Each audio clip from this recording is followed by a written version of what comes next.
ყოველგვარი უსამართლობა ცოდვაა, მაგრამ ყოველი ცოდვა როდია მომაკვდინებელი. ანუ უსამართლობას თუ ჩადის ადამიანი, ყოველგვარი უსამართლობა არის ცოდვაო. როგორი დამაფიქრებელი სიტყვებია. როგორ მოგვიწოდებს იოანე ღვთისმეტყველი ამ სიტყვებით, რომ ვინმეს მიმართ უსამართლოდ არ მოიქცეთ.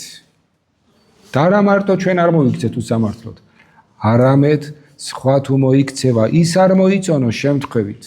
იმიტომ რომ ის ცოდვაა და შენ თუ ცოდვას იწოდნებ, ესე იგი შენ უსამართლო ხარ.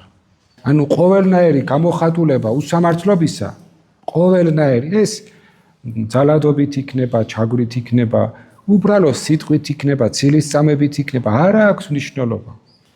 ყოველგვარი გამოვლინება უსამართლობისა არის ცოდვა.